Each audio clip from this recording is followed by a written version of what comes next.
Hey guys, welcome to Frontline Studios video. Today we're going to be reviewing the USAF mod by the USAF Mod Team for Arma 3. The download link will be in the description. And let's get into it. Alright guys, just to kick it right into the video, we're going to start with the C-17 Globemaster 3. And this is a cargo plane by the United States Air Force. It's a larger one, much larger than the C-130, you can see on the right.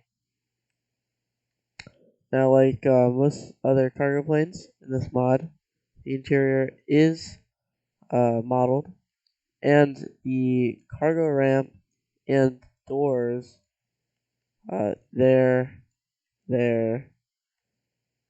and let me see one more place. Yes, here are all modeled, and they meaning they open and close with the animation. The cockpit is also modeled, and what's really cool is you can walk up here as a character from down in the cargo, these stairs, and has two pilots and then two auxiliary seats, as well as you can fit quite a lot of troops in here, and then you can also bring up vehicles, which I'll show later. Now to its smaller counterpart, the C-130, the Hercules. This is the J, the Super Hercules variant, and it's basically just a mini version of the C-17. Smaller cargo load. It's a little harder to load up vehicles, but there's a cargo version, so you can fit a Humvee or something. Not a main battle tank like you could on the Globemaster. And if you come in here, you can see, coming through the door. The door is the ramp, and the doors are also modeled like the Globemaster, and just like the Globemaster. Oh, it's a little wonky. Just like the Globemaster, you can walk up some steps right into cockpit. Cockpit has 3 seats, pilot, co-pilot, and a flight engineer. So this is a propeller plane for turboprop engines. C-17 has 4 jet engines. Now onto the KC-135 Stratotanker. Now this is a refueler, and it's used by the United States Air Force. Here's a refueling boom. So basically, I'll show it later. But the boom can come down in the air, and a fighter, like one of these I'll show, can come up to it and hook up to the boom and receive fuel.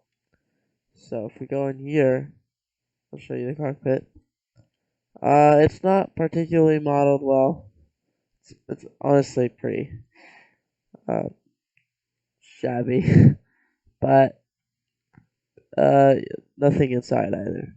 But I will say, usually it's controlled by AI and emissions. You can have it just fly straight and do refueling things. You really never have a player flying it. And so it's really not big of a deal because the outside looks wonderful. Next, on to the fighters and drones. We have the A-10 Thunderbolt, or the Warthog, depending on the variant. United States Air Force, again. And this has 2 jet engines. And the unique thing is, if one of them goes down, you can still fire. So they call the cockpit titanium bathtub. And that's because it can hold up against a lot of ground fire, small arms, even medium arms, because the pilot is basically just in a titanium bathtub. It has a huge payload capacity and a huge, I think it's a GAU 88, but I'm not sure. So we can have Hydra missiles, Mavericks, and then pretty much every Mark series of bomb, and the GPUs too. And it has you can put the this targeting pod, lightning targeting pod. There's the IR jammer pod, and then here are 2 Sidewinder missiles. So it can perform IR as well. Onto the F-22 Raptor. This is the United States stealth fighter, and it can't do any air to ground rolls, but it is exceedingly well. Exceeds in air to air, and it has a bay down in the bottom where it has the missiles. It also has a gun somewhere around here if I can find it.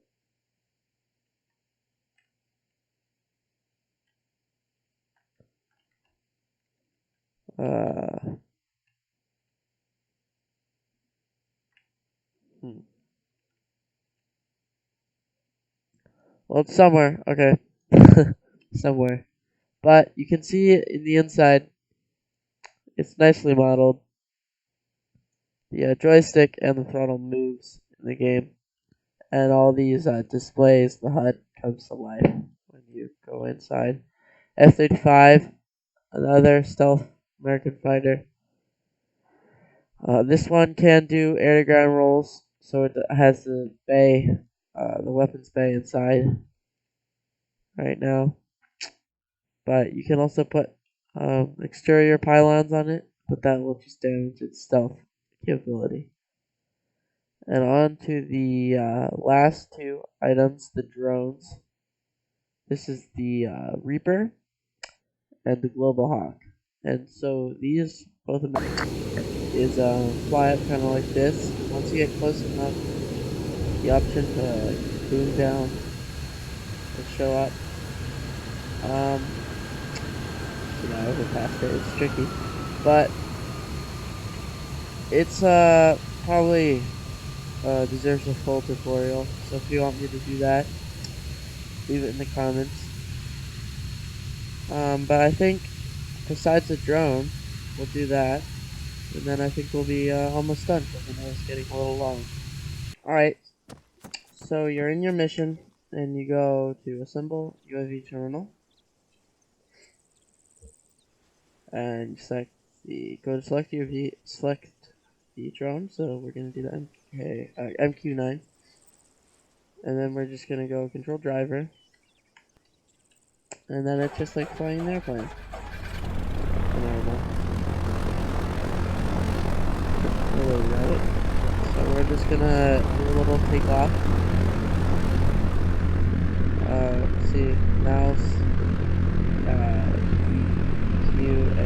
WASD, all the normal controls. Put your landing gears up with G, and just go manual fire.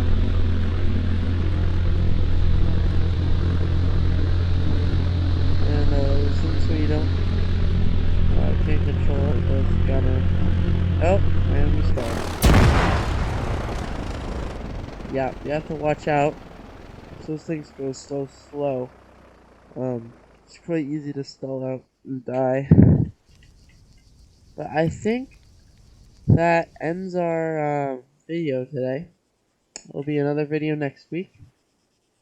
So if you have any suggestions, I'll think about that. But right now, I was thinking about just controlling Zeus or RHS.